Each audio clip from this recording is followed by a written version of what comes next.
Tal como decíamos recién, en realidad existe un número bastante importante de alumnos, sobre todo a nivel universidad.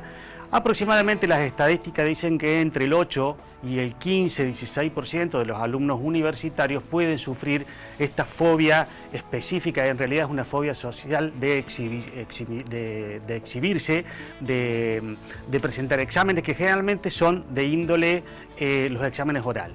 No porque sí, el 60% de los alumnos cuando le preguntan qué prefiere, si un examen oral o escrito, prefieren el examen escrito.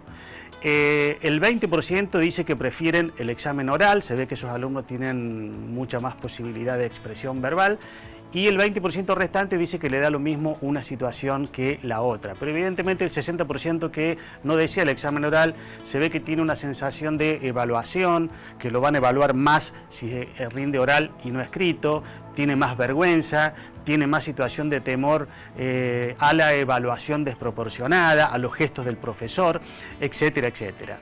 En realidad, obviamente que todos, yo siempre digo que cuando vamos a rendir un examen vamos nerviosos, pero el nerviosismo, la ansiedad, la angustia tiene que tener un límite. Cuando ya supera un límite determinado en donde nos empieza a bloquear en la actividad que nosotros estamos haciendo, como puede ser en este caso rendir un examen, ya estamos hablando de una patología, es decir, estamos hablando de una fobia. En este caso, muchas veces, cuando la fobia se presenta, o muchas veces los alumnos la evitan a la fobia, tratando obviamente de evitar entrar a rendir un examen, porque estas ansiedades se presentan antes de rendir el examen, durante el examen y posterior al examen. Antes de rendir el examen, los alumnos normalmente están estudiando, haciéndose una idea de cómo va a ser el examen, de cómo lo van a tratar, eso les genera cierta ansiedad, la pregunta que le van a hacer, etcétera. Durante el examen muchas veces aparece lo que se llaman lagunas mnésicas, es decir, lagunas de memoria. El paciente se queda bloqueado, aunque sabe cuál es la respuesta a la pregunta que le están haciendo, pero se queda bloqueado, y muchas veces después del examen pasa que se reevalúan, que por qué no respondí esto, que tendría que haber respondido esto otro, cuando lo sabía, por qué, es decir, se autorreprochan parte del examen que ellos han dado. Si pasamos a la placa que sigue, encontramos una expresión que dice: si al clásico nerviosismo se le suman temblores, taquicardia, aceleración de la respiración, náuseas o vómitos y evitación, estamos en presencia de una fobia. Acá viene un poco de decir lo que acabo de comentar hace un ratito, es decir, si nosotros tenemos taquicardia, unos ligeros temblores, una ligera aceleración de la respiración, pero yo doy el examen, estoy teniendo una ansiedad dentro de parámetros normales que no me inhibe de rendir un examen. Ahora, cuando ya cometo una conducta evitativa o los nervios me bloquean dentro del examen, ya estamos hablando de una fobia. En el caso de la siguiente placa, vamos a ver que también dice unas frases. En esta oportunidad quise poner frases. Dice: quienes padecen esta fobia son perfeccionistas, exigentes y vulnerables a las críticas. Es decir, muchas veces preguntamos, esta fobia social nacen por genes, nacen por un aprendizaje en la familia, nacen por el contexto actual. En realidad, como decía Freud, las series complementarias, parte viene de lo genético, parte de la situación del aprendizaje, como por ejemplo el perfeccionismo, ese alumno que siempre fue 10, esa comparación que a veces hacen los padres de manera descontrolada o desmesurada, de decir o presionar al alumno diciendo, bueno, tu hermano mayor se sacó 9,90 de promedio, entonces vos tenés que superarlo a él. En realidad uno lo hace sin darse cuenta o sin querer, pero en general al alumno lo puede llegar a perjudicar mucho.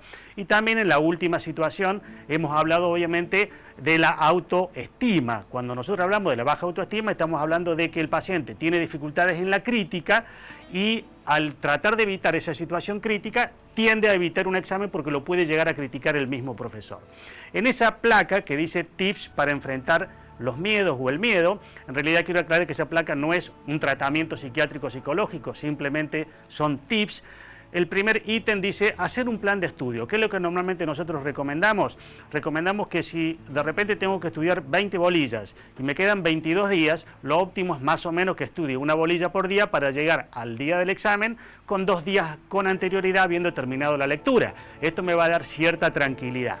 Evitar una actitud negativa significa que normalmente el alumno cuando va a rendir lo que primero piensa es, bueno, a mí me va a ir mal, voy a rendir mal, si rindo mal soy un desastre, no sirvo como estudiante universitario, si me vuelven a bochar en esta materia no me voy a recibir nunca más en mi vida, etcétera, etcétera. Esa es una actitud negativa que evidentemente se termina cumpliendo esa actitud negativa porque esa ese mismo pensamiento hace que nosotros sintamos cierto nivel de ansiedad ante cierto aumento de nivel de ansiedad.